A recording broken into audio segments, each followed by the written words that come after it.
Bonjour, est-ce que vous m'entendez bien? Oui, super. Bonjour à toutes et à tous. On reconnaît effectivement plusieurs visages. Merci beaucoup, Monsieur le maire de Dubrovnik, pour votre présentation. Vous allez voir qu'on est à peu près dans la même thématique, nous, à la Ville de Québec, pour notre projet pilote. On souhaite déployer cet été un projet pilote en lien avec l'apaisement de la circulation. On a été beaucoup inspirés de villes qui sont venues après le congrès de l'OVPM, dont vous, Monsieur le maire, à la journée Québec Ville apprenante. Il y avait nos amis de Namur aussi qui sont venus nous parler de leur projet de piétonisation, nos amis de Bruxelles. Je sais qu'on a des représentants aujourd'hui. Je suis allée récemment aussi dans le cadre j'ai représenté Monsieur le maire de Québec à un CA, une rencontre du board de l'OVPM il y a à peu près un mois, à Luxembourg aussi. Donc, ça nous a beaucoup inspiré et on a décidé d'aller de l'avant avec un projet pilote dès cet été. Donc, vous avez un peu là, les thématiques qu'on va aborder aujourd'hui avec le plan de la présentation. J'irai tout de suite à la mise en contexte, à la diapo 4. Donc, tout comme vous, hein, la Ville de Québec, c'est un site patrimonial. On est enfin, on est désigné comme tel par l'UNESCO depuis 1985. Tout comme vos sites patrimoniaux aussi, c'est un lieu de résidence, mais aussi de travail, d'affaires, d'éducation, de fréquentation touristique, pardon. Donc, on retrouve une très grande mixité de fonctions. Plus de 50 000 déplacements quotidiens dans le Vieux-Québec, dont 80 sont motorisés. On atteint un pic l'été avec la haute saison touristique. Ça entraîne des enjeux de cohabitation avec les résidents, mais aussi, comme vous le savez, parce que vous le vivez aussi dans certains de vos centres, une pollution sonore, une pollution aussi au niveau des émissions de gaz à effet de serre. Donc, puis une détérioration de la qualité de vie des résidents. Puis par le fait même si on ne le fait pas en premier lieu à travers le prisme de l'expérience touristique, on pense aussi que ça a un impact sur l'expérience touristique, sur la capacité aussi de préserver nos sites patrimoniaux, sur le patrimoine bâti. Donc, voilà. On pense donc qu'il faut faire les choses différemment si on veut espérer que les choses changent. Donc, c'est pour ça qu'on décide de faire des interventions qui n'ont jamais été faites par le passé dans notre ville. On pense que la qualité de vie des résidents va s'en trouver améliorée, mais aussi l'expérience touristique. On est aussi une administration municipale qui est encore toute jeune, vous le savez, 1 an et demi. Mais on met beaucoup de l'avant la mobilité active, la mobilité durable. Je pense de toute manière que c'est une tendance lourde sur le plan mondial. Et plusieurs municipalités, dont les vôtres, avaient choisi poser des gestes forts pour apaiser la circulation, implanter des zones piétonnes, améliorer la cohabitation entre les différentes formes d'usagers de la route, puis donc au final, améliorer la qualité de vie des résidents. Donc, c'est pour cette raison-là qu'on le fait. Notre vision du futur, bien sûr qu'il y a des défis qui sont liés avec la mixité des usages, je l'ai mentionné un peu plus tôt. Et pour nous, les mots-clés pour la réussite, ce sont flexibilité, y aller graduellement et tout ça pour favoriser une meilleure acceptabilité chez toutes les parties prenantes, hein, dans toutes les catégories d'usagers, de gens qui fréquentent le Québec. Donc, en ce sens-là, on réalise un projet pilote cet été dans un contexte d'apprentissage et aussi pour mobiliser et toujours dans une perspective d'y aller graduellement. On peut passer à la diapo suivante. Merci. Donc, plusieurs conditions de succès qu'on a appris en vous écoutant, en fait. Hein? Donc, y aller avec une approche graduelle et toujours en fixant l'objectif sur le long terme. Je pense que c'est important puis que les gens puissent se projeter, se visualiser sur le pourquoi, le why, comme on dit souvent chez nous, pourquoi on le fait. Y aller avec plusieurs petites zones piétonnes accompagnées de mesures d'apaisement sur des axes de circulation périphériques. aussi prendre en considération les besoins d'accessibilité et de mobilité de tous les types d'intervenants, hein? Disponibilité des espaces de stationnement en périphérie des zones piétonnes. On a appris ça aussi d'exemples de villes qui sont membres de l'OVPN. On met en place des canaux de communication avec les différents groupes de parties prenantes, des canaux de communication qui vont être en place en amont, pendant et après le projet pilote. Pour nous, c'est super important. Il faut que les gens se sentent écoutés, pris en considération. Je pense que ce genre, pour vous avoir écouté, ce genre de démarche-là ne se fait pas sans grincement de dents. Et il faut que les gens aient l'écoute et la capacité de pouvoir exprimer ces irritants-là. Donc, je le disais, on va mettre en place des canaux de communication qui vont nous permettre, après le projet pilote, d'évaluer les impacts. Tout au long du projet pilote, on se garde la possibilité aussi de mettre en place différentes mesures d'accompagnement. On vient définir vraiment de manière très claire, vous allez voir, une zone piétonne pour éviter les conflits entre les différents types d'usagers. Et puis, dans cette zone piétonne-là, la gestion de la cohabitation entre les autos, piétons, vélos, micromobilité va être super importante.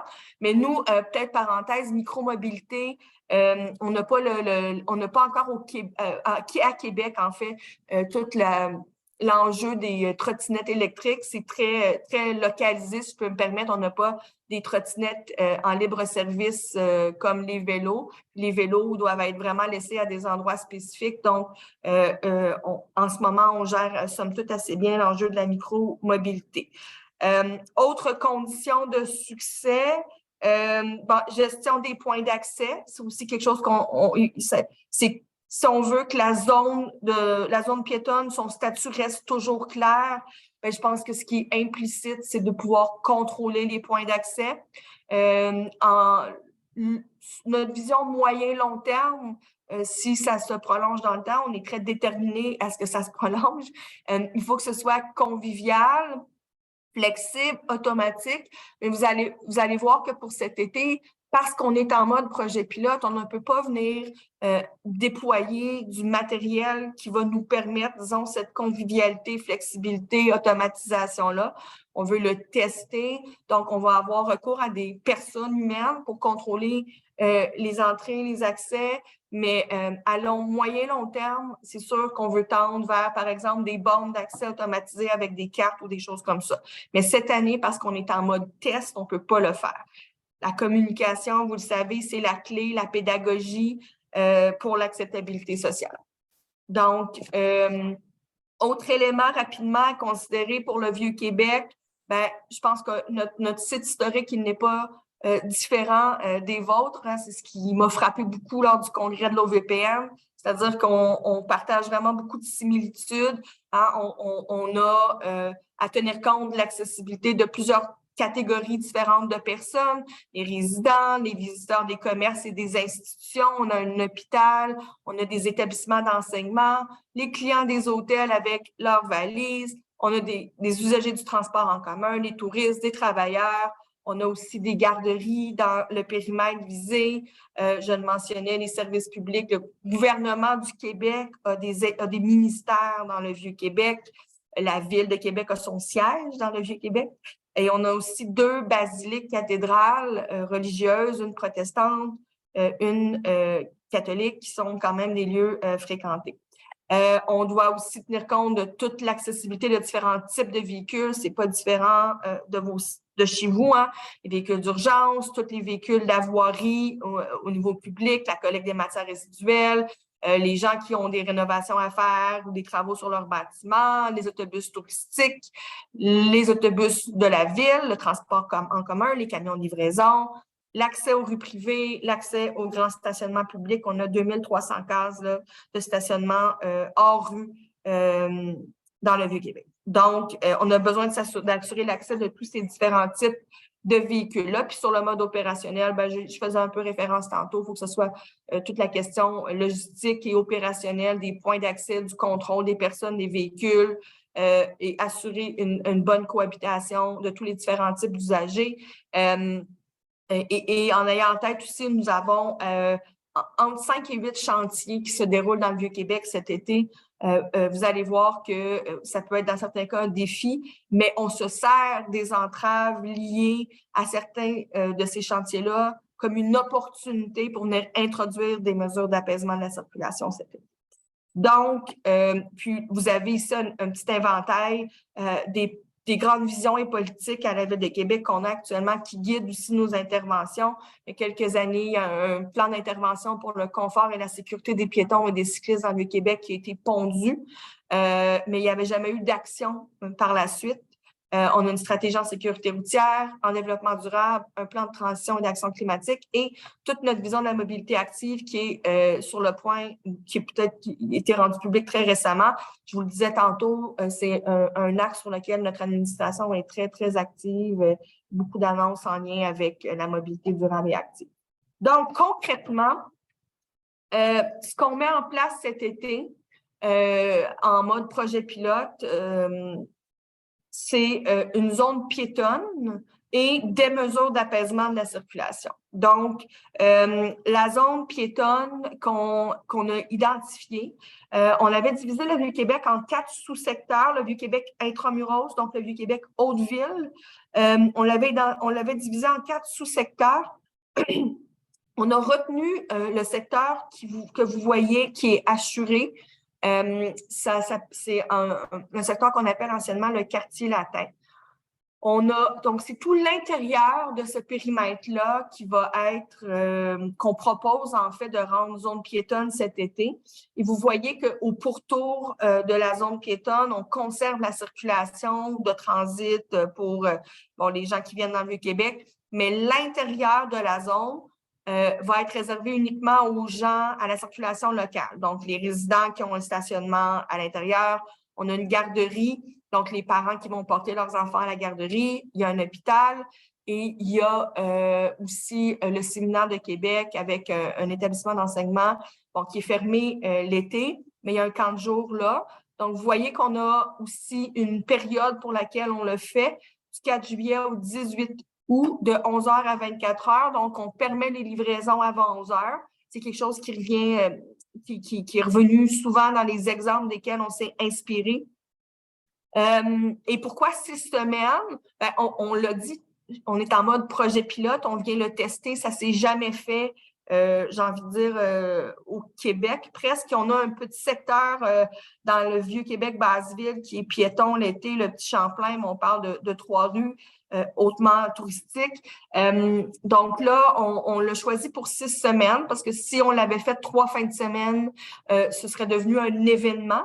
Et 6 semaines, ça nous permet de bien le vivre, de le tester réellement dans le quotidien en haute saison touristique. Et ça nous donne le temps aussi, au besoin de faire des ajustements et de vivre ces ajustements-là. Donc, c'est pour ça qu'on a choisi 6 semaines. On est présentement en consultation, notamment auprès de la population. Donc, on propose l'objectif. Et après ça, dans les modalités, l'opérationnalisation, tout ça, la logistique, on est en consultation avec les gens pour voir comment ça peut s'opérationnaliser. On propose aussi 3 mesures d'apaisement de la circulation. On a un chantier, je ne sais pas, François, si on peut pointer à peu près. Ouais, on a un chantier là où vous voyez la flèche cet été pour les 4 prochaines années ici, ce qui cause un goulot d'étranglement sur la rue Saint-Louis. On passe de 2 à 1 voie à cette hauteur-là. Et donc, on a décidé de profiter de ce goulot-là qui se crée dans le Vieux-Québec intramuros pour en fait l'amener un peu plus en amont. Donc, au début du trait rouge, je ne sais pas encore, François, si on peut montrer avec la flèche. Donc, on va en fait, à partir de là où vous voyez la flèche, on va rétrécir à 1 voie. Donc, c'est là où se trouve la porte, en fait, la porte de fortification pour entrer dans le Vieux-Québec. Donc, à partir de cette hauteur-là, on va rétrécir à 1 voie la rue Saint-Louis. La rue Saint-Louis, peut-être vous l'avez marché, elle mène vers le château Frontenac. C'est une voie l'été où il y a énormément de circulation, mais où il y a beaucoup de piétons aussi. Et ça devenait dangereux parce que les piétons marchaient sur les trottoirs qui étaient trop étroits et donc marchaient dans la rue avec la cohabitation avec les autos. Donc, on se devait de donner plus d'espace aux piétons qui sont plus nombreux au final que les gens qui se déplacent en véhicule. Hein? Quand on regarde ça en termes de nombre de personnes déplacées, au lieu de penser en nombre de véhicules, ben, au final, il y avait beaucoup plus de gens sur les trottoirs. Donc, on se devait de donner plus d'espace. Puis, ça va permettre aussi aux restaurateurs de la rue Saint-Louis de pouvoir avoir des terrasses à l'extérieur s'ils le veulent. Donc, première mesure d'apaisement de la circulation, on avait aussi depuis plusieurs années dans le Vieux-Québec la rue Saint-Jean, qui est une rue qui est piétonne tout l'été à partir de 11 heures jusqu'à 24 heures. Et donc, la rue piétonne, toutefois, s'arrêtait à la hauteur de la côte du Palais. Et là, les piétons devaient retourner sur les trottoirs qui, oui, sont larges, mais tout de même. Et puis, beaucoup se dirigeaient vers l'hôtel de ville. Donc, pour assurer une meilleure fluidité entre la zone piétonne de la rue Saint-Jean et tout le secteur de l'hôtel de ville, de la basilique cathédrale aussi, qui est un site touristique hautement fréquenté. On enlève les cases de stationnement sur rue. Là, vous voyez des traits rouges pour donner plus d'espace aussi aux piétons et on va sécuriser ça avec des beaux bacs à fleurs en béton. Qui ne pourront pas être projectiles s'ils sont frappés par des véhicules. Autre chose, on a la rue de Buade, qui est une rue qui nous servait de voie de sortie des autobus touristiques du Vieux-Québec. Donc, les autobus touristiques, souvent, allaient par la rue Saint-Louis, qui, vous vous rappelez, on a vu, c'est la première mesure d'apaisement de la circulation, devient à une voie cet été. Et ils ressortaient par la rue de Buade pour ressortir du Vieux-Québec. Or, la rue de Buade, cet été, elle est en chantier. Elle est fermée complètement à la circulation depuis le début du mois d'avril. Ce qui fait qu'on n'a plus de voie de sortie pour les autobus touristiques qui fréquentent, qui viennent dans le Vieux-Québec. Donc, et vous vous rappelez sûrement, la Ville de Québec a d'importantes côtes, un promontoire, hein, et donc les autobus touristiques ne pouvaient pas emprunter la côte de la montagne, qui est une voie de sortie possible pour les véhicules, et elles ne pouvaient pas emprunter non plus une autre, la rue des Remparts, qui est une rue qui est vraiment le long du promontoire, le long de la falaise. Pour des raisons géologiques, les autobus ont été interdits sur cette rue-là il y a plusieurs années. Donc, le Vieux-Québec devenait en quelque sorte un cul-de-sac pour les autobus touristiques. Alors, on avait la parfaite occasion pour venir dire que cette année, on veut tester, dans le fond, un Vieux-Québec sans autobus touristiques. Et donc, depuis le début du mois d'avril, il n'y a pas d'autobus touristiques qui sont admis dans le Vieux-Québec, sauf ceux à destination des hôtels, donc avec des passagers, avec des bagages. Et ça représente seulement environ 10% de tout le trafic d'autobus touristiques qui vient habituellement dans le Vieux-Québec. On avait cette problématique-là, vraiment rien à comparer à nos amis de Dubrovnik, mais on avait cette problématique-là où il y avait une enfilade d'autobus qui se stationnaient devant le Château Frontenac, laissaient rouler les moteurs, les gens allaient sur la terrasse du frein, allaient prendre leurs photos. Et pour nous, c'était vraiment problématique et les citoyens nous en parlaient vraiment beaucoup comme un irritant. Donc, on avait la parfaite occasion cet été avec les travaux sur la rue de Buade pour venir le tester. L'idée, c'est de le pérenniser, mais et de donner en contrepartie des installations pour les opérateurs de tours ailleurs, en périphérie du Vieux-Québec, pour qu'ils puissent continuer à opérer, mais qui n'aient plus accès au Vieux-Québec. Donc, c'est les mesures d'apaisement qu'on propose de mettre en place cet été. Donc, comme on vous disait, on fixe l'objectif, on dit où on s'en va, mais il y a des modalités, des défis, des préoccupations, des aspects logistiques, des aspects opérationnels pour lesquels on souhaite dialoguer avec les gens. Donc, je l'ai dit à quelques reprises, mais la communication, elle est vraiment clé pour l'acceptabilité sociale du projet. Vous allez voir, on a mis en œuvre différents moyens de communication. Donc, on a mis 6 groupes de travail en place, donc qui sont, si je peux me permettre, 6 canaux de communication en fonction des différents groupes d'usagers, dans le fond, qui sont présents dans le Vieux-Québec, qui sont concernés par notre projet pilote. Donc, des résidents, des commerçants, l'industrie touristique, les institutions, un groupe technique à l'interne au niveau de la ville et un groupe communication. Donc, pour nous, ces 6 canaux de communication-là ont déjà commencé à être déployés et vont continuer à être déployés. Et l'objectif, c'est, comme je vous dis,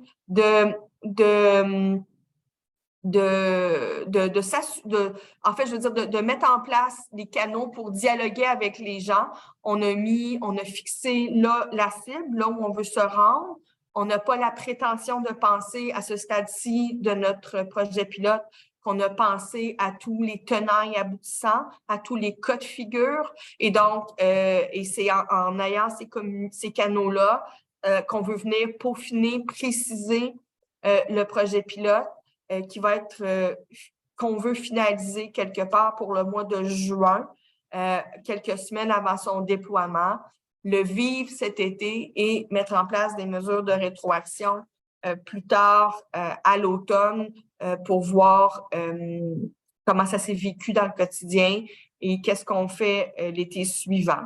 Donc, je l'ai répété à quelques reprises durant la présentation, pour une communication, pédagogie, pourquoi on le fait, donc la vision long terme et écoute, écoute, écoute, c'est vraiment au cœur de notre démarche actuelle. Donc, voilà.